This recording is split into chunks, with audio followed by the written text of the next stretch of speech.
On this episode of Mythbusters, it's automotive mayhem as the team smash, Here we go, thrash, and bash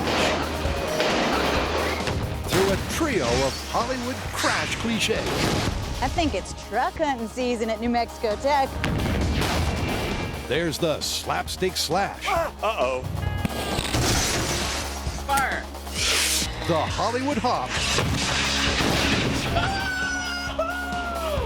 And finally, a big rig barge. Did I ever tell you how much I hate traffic? So buckle up, because it's going to be a bumpy ride.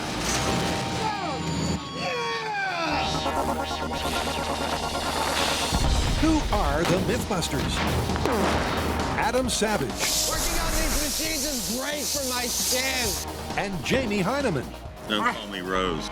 Between them, more than 30 years of special effects experience. Together with Carrie Byron. Let's do it. Tori Bellacci. Isn't that right, Buster? And Grant Imahara. Save yourselves. They don't just tell the myths, they put them to the test.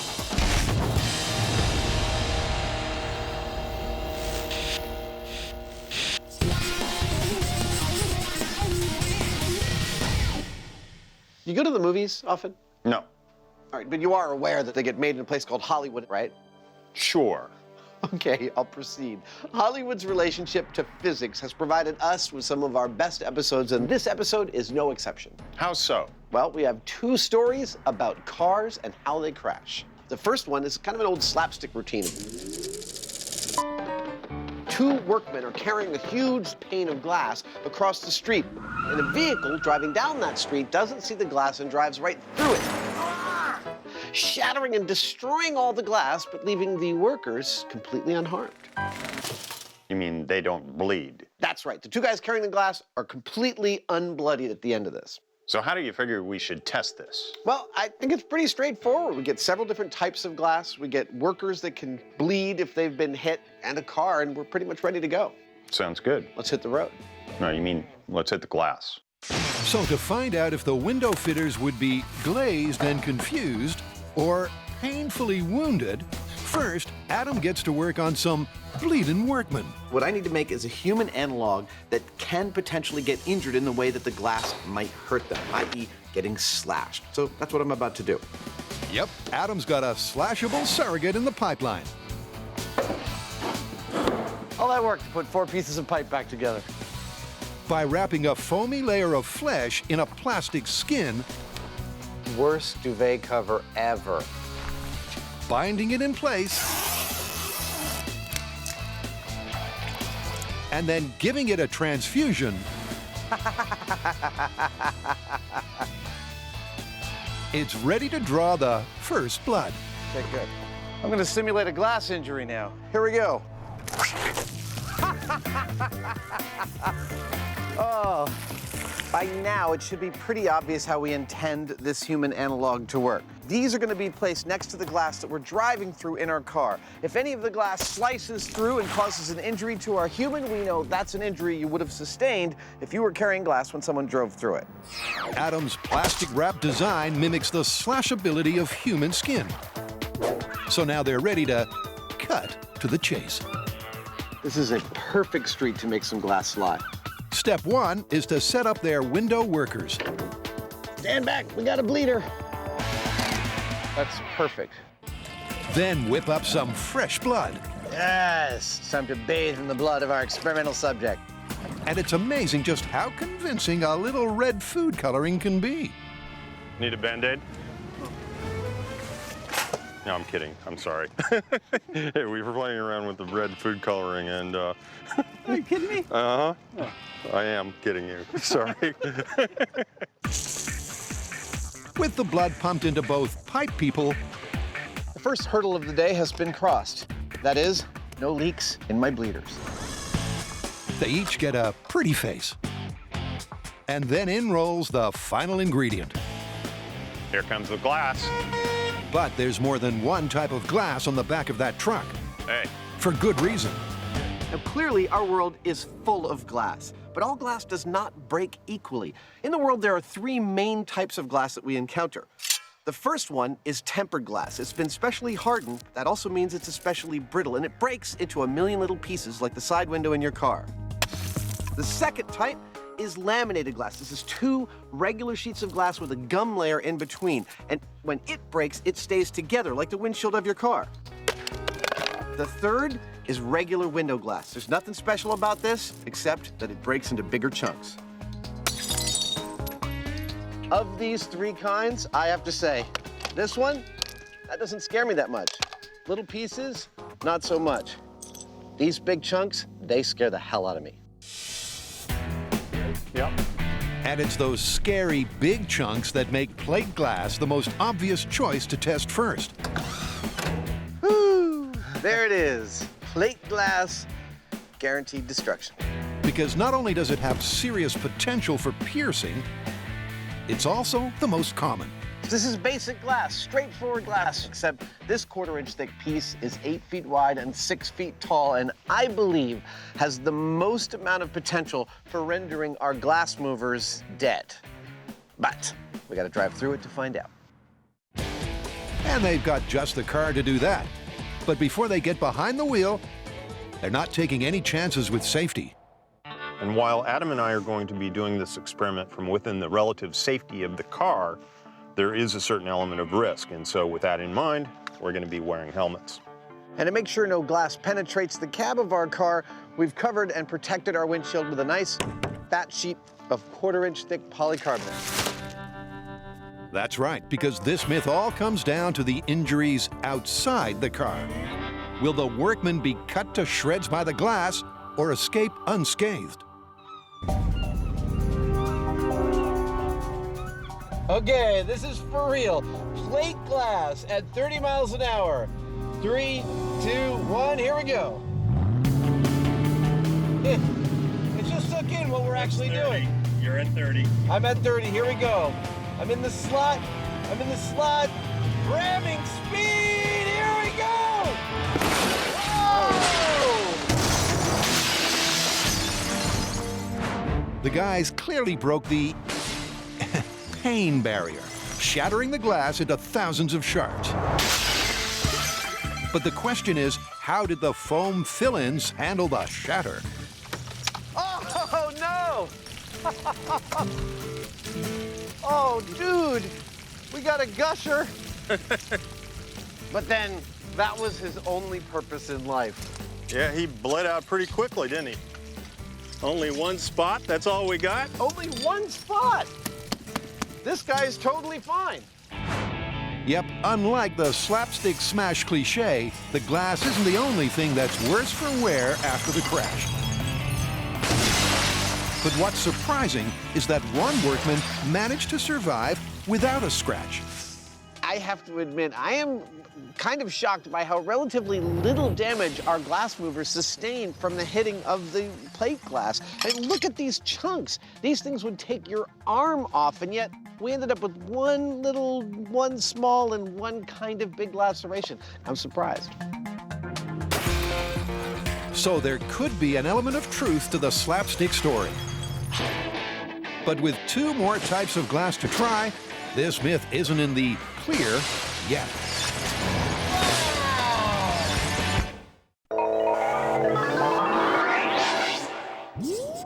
Next up, it's weapons versus wheels. All right, so Hollywood car carnage. I know you got something good. What is it? This one is SUV versus RPG. Okay, now that's a classic. Yeah, I mean, you've seen this in so many action films where a black SUV with tinted windows gets hit with an RPG, but instead of exploding, it actually flips the vehicle. Dude, that is awesome. I love it. I thought you would. It's classic action movie mayhem when a bad guy's bazooka takes out the good guy's SUV. The car spins off its wheels. But could an RPG really make an SUV defy gravity? Well, I think the plan is pretty straightforward. We find an SUV, we shoot it with an RPG and see if it flips, like in the movies. Sounds good to me, but you know what? I got one suggestion. We shoot 2 SUVs, one stationary and one in motion, because I've seen it both ways in different movies. That way, we cover all our bases. You just want to shoot 2 RPGs. Yep. I have no problem with that. Me neither. And where better to take this myth for a spin than the middle of the desert? I'm ready to shoot an RPG. How about you guys? I think it's truck hunting season at New Mexico Tech. So we're back here at New Mexico Tech. You know, the school where you can get a degree in blowing up. Well, last time we were here, we made an RPG meet a bullet, and you all remember how that went. Yep, whenever the Mythbusters get to grips with rocket-propelled grenades, the results are explosive. But this time around, what's their rocket versus SUV plan? So how are we gonna test this myth? Exactly like you think. We're gonna fire an RPG at an SUV. First at a stationary SUV, and then at one that's moving. We've seen both ways in Hollywood. We'll see if either of these methods will make it flip. Yep, that's all there is to it. So first, they prep their stationary SUV. With the car ready for the limelight, it's maneuvered into position, and then the firepower arrives. What I have inside this box are the actual rocket-propelled grenades. These things are capable of punching a hole through 6-inch thick steel plate. They're actually a shape charge designed to pierce armor. If you remember from our previous episode, this is how an RPG or rocket-propelled grenade works. A primer sets off the launch motor, pushes it out of the tube. Acceleration arms the RPG, and on impact, the piezo electric switch detonates and hopefully flips over an SUV. Hopefully. So while Ordnance Tech John Merkel loads the launcher, the team goes underground I love this place. and waits for the all clear. So we've retreated to the bunker because it's way too dangerous for us to be anywhere near Merkel while he's loading the RPG. When he's done there, then he's going to come back here, and we're going to do our test. And with the grenade locked and loaded, they're ready for the flip. Okay, here we go. This is SUV flip with RPG. In 3, 2, 1.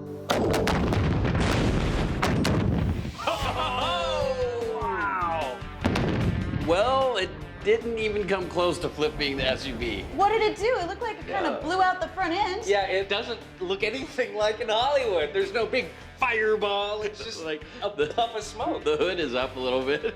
Maybe in Hollywood they carry a lot of gasoline up in the front of the car. It was lights, camera, and action. But fact fell a long way short of fiction. Because despite being hit by a rocket-propelled grenade, there was absolutely no liftoff for the SUV. Wow, that was mighty unimpressive. It looks cool though. Look at that hole. But look at that, it just punches a hole. It didn't blow it up and flip it. So, although the RPG shape charge burrowed all the way into the engine block, it wasn't enough to match the movie magic. So the RPG did exactly what it was designed to do, which is to pierce the car and penetrate into the engine block. What it didn't do was generate a huge fireball like they do in Hollywood. And what's more, the car didn't move at all. It's not looking very good for this myth.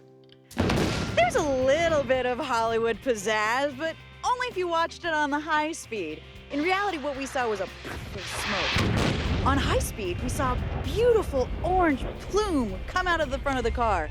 But it didn't flip the car, it didn't go under the car, it didn't even jolt the car. It just kind of at the front of the car. Indeed, so far they are 0 for 1. But will that change when they give this myth some forward momentum?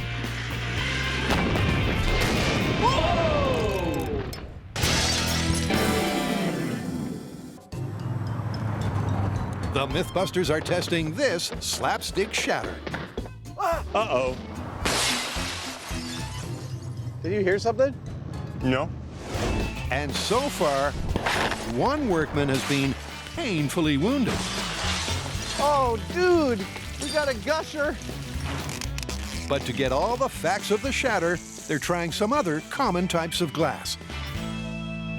The next piece of glass we're going to be driving through in full scale is laminated glass, referred to in the industry as lammy.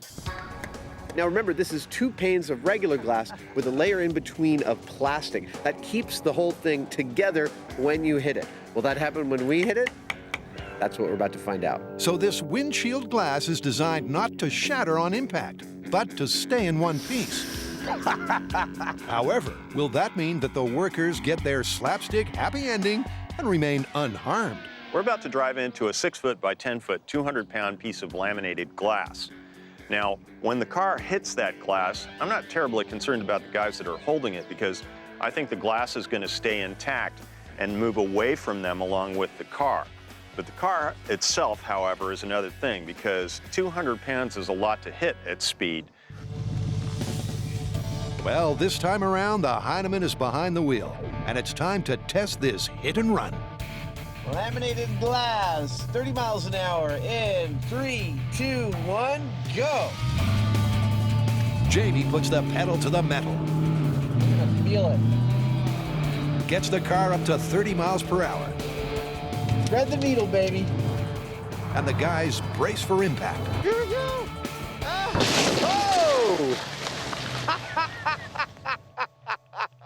I'm okay. You okay? I'm totally fine.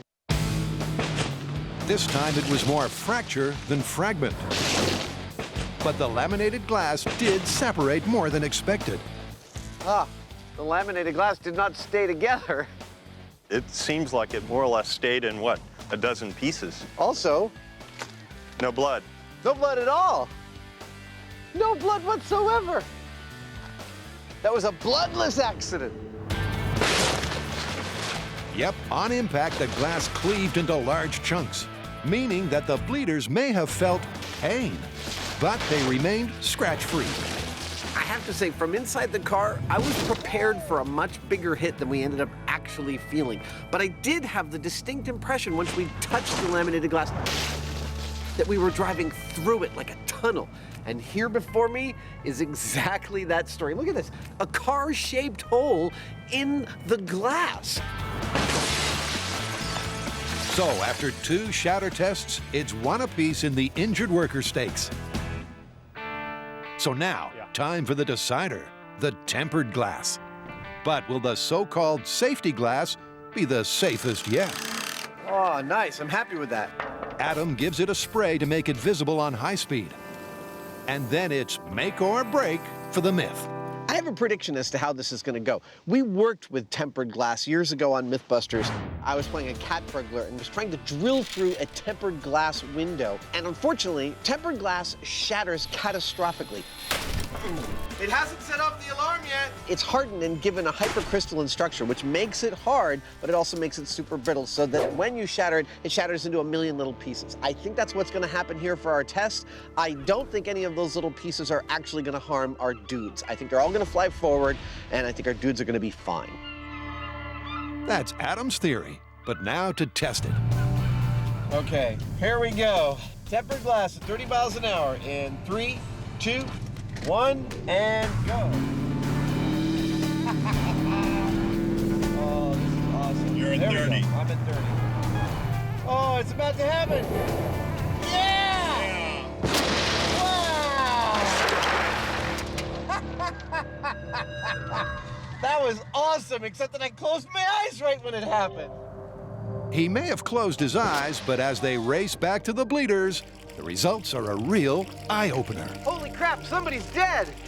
Yeah, it's not a very nice place either, is it? Oh, man. Wow, look at that. That's So- tempered glass. I thought this was going to be the one that didn't do anything to him, and this guy is beat up. And this guy, too. It seems it's the way it shatters that matters. The tempered glass is designed to break into thousands of tiny pieces on impact. But because those pieces are flying through the air at 30 miles an hour, that's more than enough to cause a death by 1,000 cuts situation. Well, I was right about one thing. The tempered glass did break into a million little pieces. About everything else, I was pretty off the mark. The glass did not go forward from the point of impact. Well, a good portion of it did, but about half of it also went backwards from the point of impact, like an explosion. And our 2 dudes did not escape unscathed. They had puncture wounds all up and down their bodies. I have a whole newfound respect for tempered glass. A whole newfound respect. But how does that leave the myth? So when it comes to shattering glass in slapstick movies, how do we stand? Well, the idea that the guys moving the glass escape every single time completely unharmed, I believe that we've shattered that myth. You're a pain. Let's go away. Oh, hold on a second. Nice. Way to make an exit.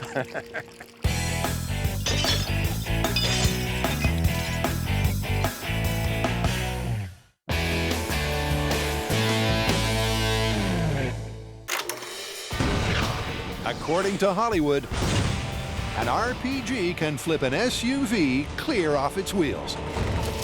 But so far, that hasn't been the case. In test 1, the RPG did not flip the SUV. So in test 2, it's going to be moving. We're going to see if that momentum helps flip the SUV when it gets hit. Now for this test, it's critically important that the SUV be moving in a straight line and not connected to anything that might prevent it from flipping. To keep the SUV going straight, we have a pole in front and a pole in back that rides in this channel. And then we have the SUV anchored at the top of a hill by a cable. When we're ready to start the test, we fire a cable cutter that releases it and lets it start to roll. And gravity does the rest. When the SUV reaches the end of the track, we will remotely fire the RPG into the front end to see if we can flip the vehicle. But before they fire anything, first they need to check the gravity of the rig. All right, here we go in 3, 2, 1. Look, no hands. It's working. Tori and Grant are on a roll, and so is the SUV. This is blazing fast. It works. It'll be even more exciting when we actually fire an RPG at it. All right, well, let's reset and get an RPG. The track checks out, so the car is hoisted back into position. And with the SUV poised at the crest of the hill, the team hunker in the bunker once again. All right, here we go. Like last time, the RPG will hit the hood head on. But will that flip the SUV off its wheels? Okay, so they are sounding the siren, which means we're just about ready to go. Do I think that the added momentum of the motion of the vehicle is going to make a difference? Probably not. It's probably going to stop it dead in its tracks, which should be awesome, but flipping, I don't think so. Well, it's the moment of truth for momentum. All right, SUV away in 3, 2, 1, fire. The SUV is released, It's picking up speed. and gravity propels it to its RPG destiny. Oh! Wow, did you see the front end look like it popped up a bit? Yeah, it popped up, but that's not a flip. That means this is busted. It was so cool, but it's busted. Totally, but that was a nice shot. Nice shot. Still, no flippin' cigar. In fact, the RPG didn't even stop the SUV, and the car continued to roll up the bank. So this myth is busted. But when you think about it, the job of an RPG is not to flip vehicles. It's designed to pierce armor, and that's exactly what it did. It punched through the condenser, the radiator, all the way into the engine block, but it did not flip the vehicle. Yep, there's no doubt that the live action doesn't match the action film. But that's never deterred the Mythbusters before. This myth is busted, but we're not gonna stop here. No, this is my favorite part of the show, where we're gonna replicate the results. It's gonna be fun. Next up, it's a cinematic solution to traffic jams. So what's our next crash myth? Well, it's a common movie trope. First, I needed to picture a couple of lines of cars sitting in traffic. When another character in the movie is driving a giant truck at high speed along city streets, when he approaches these cars standing still, there's not enough space for him to get through, but no matter, he revs his engine and barrels right up the middle, sending cars flying willy-nilly and continuing on his way. Well, I don't know whether that happened or not, but it sounds like it's going to be fun to test it. Yep, according to the movies, a tailback is no match for a truck. But could you really keep on trucking through traffic? Or is this big rig barge rigged? Look, I think we get a bunch of cars, put them out on the tarmac, get a giant truck, and just see if we can't plow right through. And I think I've got just the truck. Awesome. When it comes to head-on collisions, this truck has had its fair share of fender benders. And for JATO 3, it even became a rocket-proof bunker. So now it's armored, dangerous, and perfect for ramming into traffic. Well, almost. If our dump truck is going to survive pushing through 2 lines of cars, it's going to need a super powerful bumper. Okay. So we're putting on a much more powerful bumper. This steel, these tubes, 6 by 8 inches, 1/2 inch thick steel. They are beefy as... Every word I was thinking of was a curse, so they're just beefy. They ought to allow us to push through any number of cars. I don't know if they'll allow us to continue driving, but they'll at least allow the dump truck to survive. Yes, to make sure the truck will survive to drive another day, Jamie finishes bolstering the bumper while Adam's playing in traffic. This gives a whole new meaning to driving a car. If we're gonna drive our truck into a couple of lines of cars, we're gonna need, you guessed it, a couple of lines of cars. That's a nice line of cars. Are you ready to smash into these cars? Did I ever tell you how much I hate traffic? Well, now's your chance to even the score. Clearly, Jamie's going to enjoy this test. And his final fortification to the truck comes with a clear message. I think that ought to do it.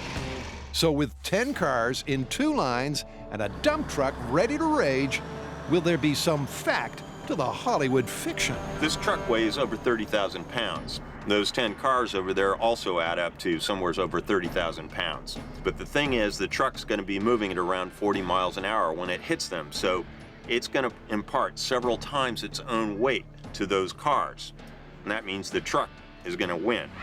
But whether it also means that it's going to be able to move completely through the cars and keep going like it does in the movies or not, that's another thing.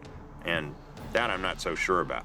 Jamie's undecided, but Adam, well, Adam has a very specific prediction as to where he thinks the truck will run out of gas.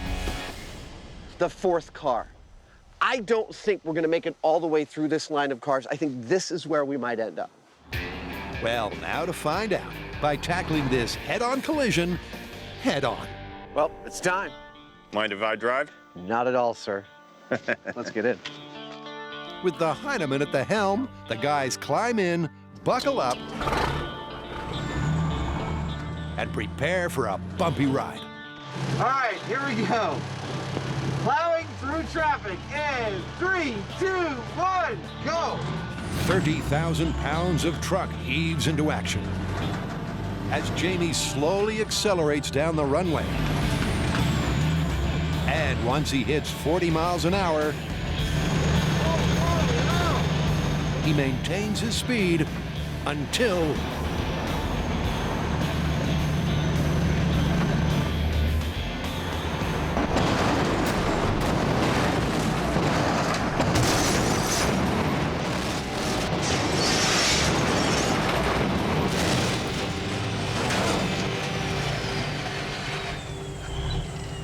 Wow! Holy crap! That lifted up our truck! Yeah. Are you okay? Wow! We didn't make it through it, though. We didn't make it through at all. Wow! That was awesome! Yep, awesome just about covers it. As initially, it looked like the truck would make it all the way through the queue. But eventually, that 10-car pileup proved too much for the dump truck. Oh, look, I found this camera. Here we go. Oh! Oh, let's try that again. Oh, here, I found this camera. I am not going to be beaten by this window. Here we go. What is this window? Is this like a presidential limousine window? Here we go. Ah! I don't think we got the shot, but I feel better, don't you? Well, clearly the first two cars we hit were the worst off for this impact, but all of the cars actually got quite a bit of damage. This is a pretty impressive amount of impact for all of them. So let me play out for you what the scene of damage actually represents. These two cars here have skipped forward by 2 full car lengths. The van here has skipped forward by 1 whole times its own length. That means that the truck stopped at just about where the 4th cars were in the line. That was exactly my prediction. It's nice to be right once in a while. So although the truck did a number on the traffic, it failed to ram the entire jam. So, Hollywood's version of events that a big truck can just plow willy-nilly through sitting traffic? Well, if that truck with that bumper on it couldn't do it, they're not doing it. No, it's totally busted. However, it does start the wheels to turning though, don't it? Certainly does. Oh, and check out how much time is left in this episode. We're not even close to the end. Let's get to work. All right.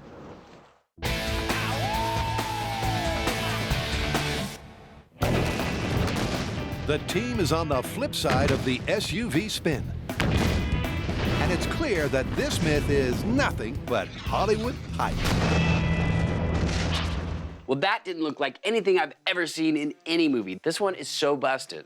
With all of the Hollywood myths that we've busted on the show, what was really surprising was the distance between reality and Hollywood was huge. I mean, there was no big somersaulting SUV, there was no giant fireball explosion, there was nothing. Well, you know what? I think we owe it to our fans to give them the Hollywood-style flip that they want to see, by any means necessary. Now that sounds like fun. I love it.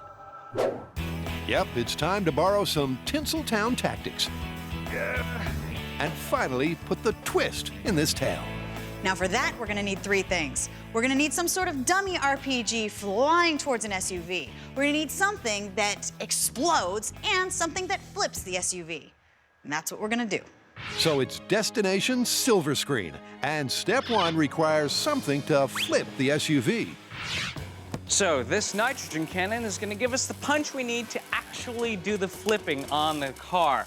A lot of the weight has been removed here in the engine compartment. As you can see, there's a distinct lack of engine.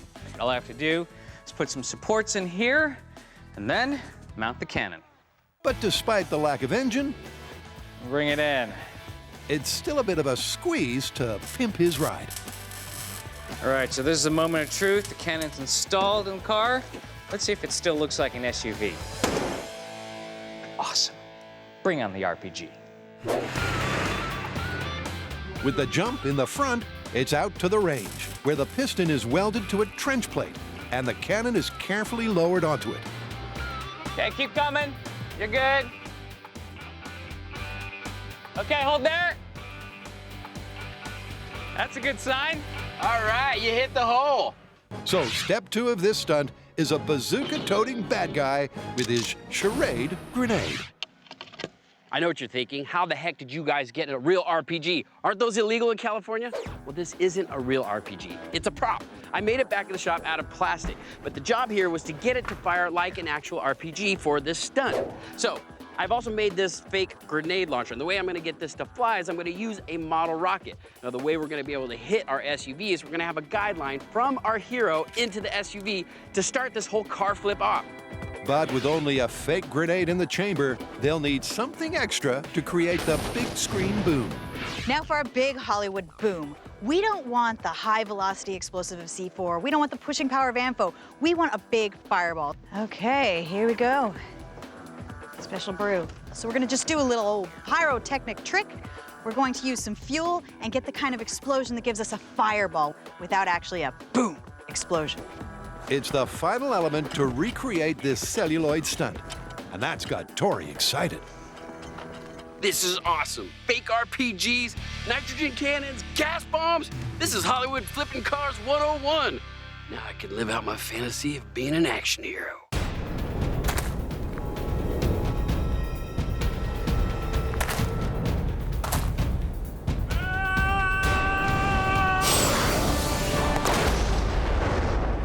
Well, with that out of his system, he wires the launcher. So Grant charges the cannon. Okay, good to go. The crew retreats. and it's quiet on set as they prepare for launch. Okay. All right, it's the big moment. Okay. All right, this is Hollywood SUV flip with an RPG. In 3, 2, 1, fire. Tori releases the dummy grenade. And then Grant triggers the cannon, and boom! But Wait a minute. That's not how it happens in Hollywood. Flip, man. What happened? I don't know. the stunt went off with a bang, but not the kind they were expecting. That wasn't a Hollywood ending. That's more like just a barbecue. We better call the fire department. As the firemen douse the wreckage, it's clear that this stunt was a little more classic Mythbusters than classic Hollywood. Now, we shot the RPG. The gas bomb went off, but for some reason, the nitrogen piston didn't fire, and therefore the car didn't flip. If this had happened in a Hollywood movie, you would never see it. It would not make the cut. But here on Mythbusters, when something goes wrong, it becomes part of our story. Thank God for us on Mythbusters, failure is always an option.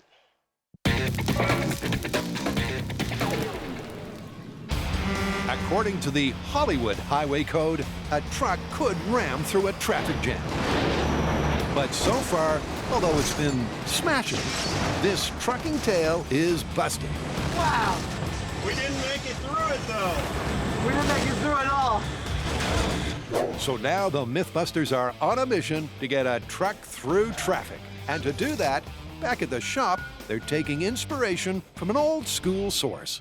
So now we are planning to present our truck with an even bigger challenge. 2 lines of cars closely packed, and we want our truck to make it through all of those cars effortlessly.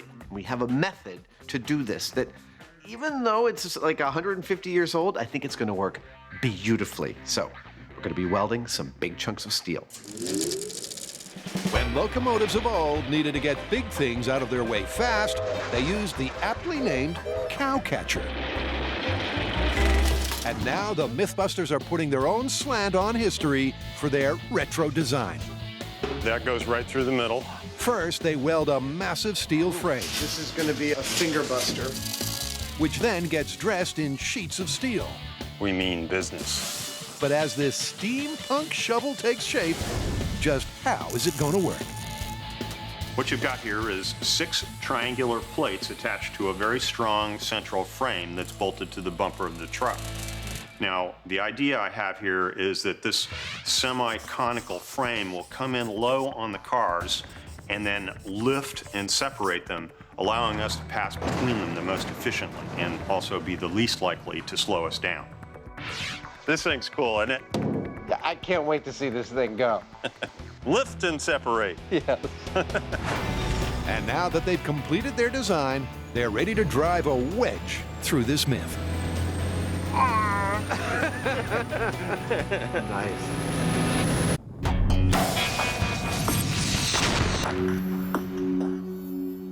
So far in testing our Hollywood-style SUV meets RPG myth, we tried it once Hollywood-style and we had a little mishap.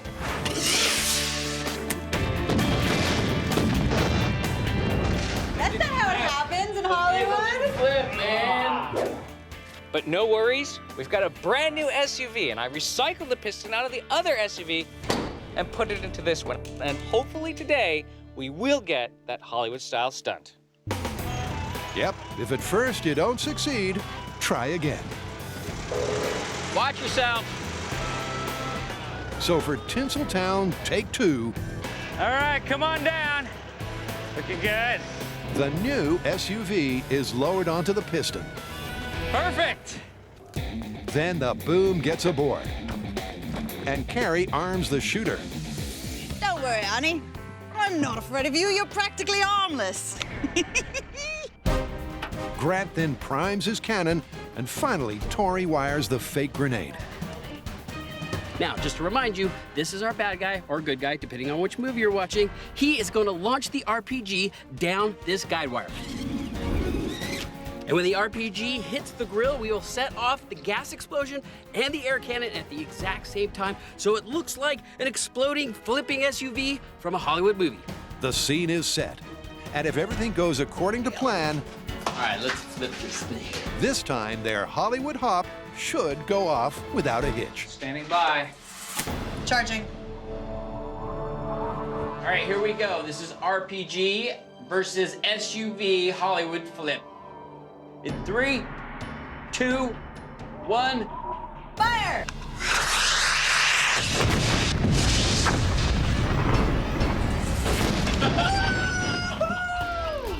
Wow! Now that's what I call doing it Hollywood style. That was a nice explosion. Good one. Woo! Yep, everything finally came together. With the SUV leaping into the air and exploding on cue. Because sometimes the truth shouldn't get in the way of a good story. Especially when it comes to explosions. Let's compare high speeds. Reality versus Hollywood. Now, in reality, our RPG hits the front of our SUV. There's a hole, and then a little bit of a poof of color. Now, in our Hollywood version, RPG flies towards the SUV. A beautiful plume of orange and yellow and red explode from the car as it flies through the air. Reality? Eh. Hollywood? Yeah. Indeed, because this is what you get when you follow that old Hollywood mantra, fake it till you make it. I think the timing was perfect. Yeah, and it takes all that just to get a Hollywood-style ending. But as far as a real RPG hitting an SUV, It'll never flip it, not in a million years. This one's busted. That was cool, though. Let's watch it again.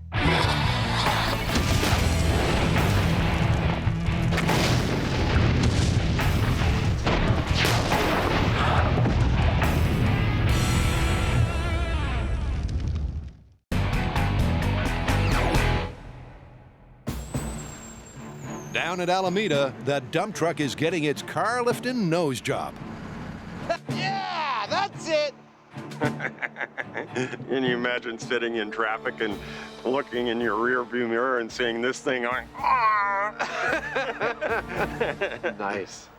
And while Jamie completes the rhinoplasty, Adam is lining up the cars for their duckbill of death. Oh. Whoops. And for those of you playing at home, they've added another 6 to put their truck to the ultimate test. So let's talk a little bit, shall we, about what has happened so far and what is about to happen. Editors, can you please give me the high-speed shot of our first run into the cars? Nice. Now, if you watch this, what you're seeing is a truck not successfully slicing through traffic. Why? Well, the word slice is important here. It's trying to slice with effectively what is a blunt-edged blade. That is the flat front of our truck. But now we've attached a genuine blade to our truck. And that means that what we're hoping with that blade is to turn these 16 cars into a metaphor for a stick of butter and to turn our truck into a metaphor for a hot knife. And to complete that transformation, Jamie has a not-so-secret ingredient. Hey, Adam, I got a present for you. What do you got? Nice, fresh tub of lard. Awesome, a little lubrication to slice through our cars. Yeah, Excellent, you got a big brush? I do. Jamie and his lard. Yep, Jamie's love of lube should give their nose that extra edge. Sometimes a little lubrication makes all the difference. And one final touch. Wouldn't be a complete picture without this thing.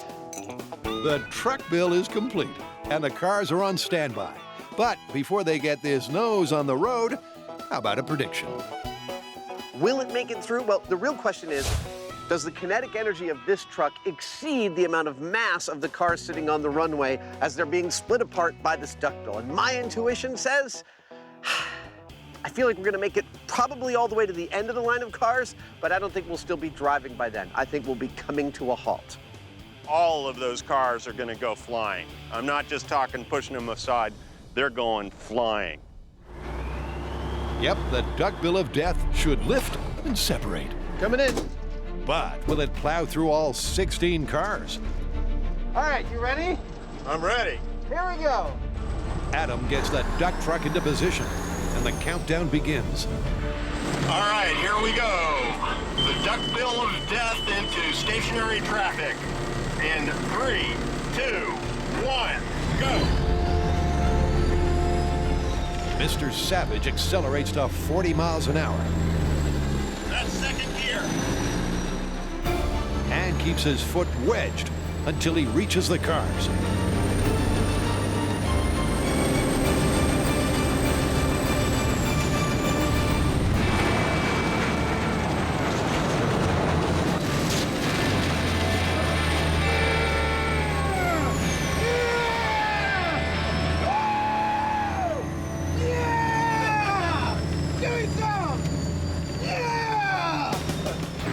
Incredibly, not only did the truck make it all the way through 16 cars, Adam and Jamie kept on trucking down the runway, meaning this attempt won by a nose. That was amazing! Holy crap! That was insane!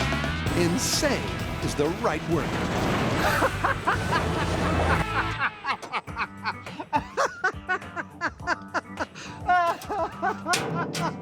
It just didn't stop. It didn't stop. I kept giving it gas and it didn't stop. If anything, it was self-centering. That was the most incredible thing we've ever done. I've never experienced anything like that. It was just, they're just kind of like flying. We could have kept going through 100 cars. I really feel like we could have. We weren't going that much slower. We didn't take nearly the impact on that run as we did on the first run. I think we just solved my traffic problem. I'm gonna put one of these on my car. Oh my God. The guys are clearly duck-billing delirious. I'm a little drunk on adrenaline right now. I believe, even though this car is upright, and that one too, that they both did a full roll. As judging from the glass here and all of its contents being on the road, this is amazing. It's like a triangle of pure destruction. That experience was almost indescribable. I mean, it was over in a second, but these cars are just like, I'm speechless. They're just kind of going like this. It worked. I don't know what else to say. Here's a cool way to think about what you see here. Imagine that our dump truck was a boat, and then these cars are its wake. That's right, not water, but a wake of 60,000 pounds of steel. It's kind of poetic. You know, you think things through and you engineer something and you kind of take your best shot. I have to say that was one of our best shots. That could not have worked better. And given the chaos of this sort of situation, I'm really proud of that. That was cool. Yes, it truly was something to be proud of. As the truck cut an epic swathe through 60,000 pounds of steel in an uplifting ode to the incontrovertible laws of physics.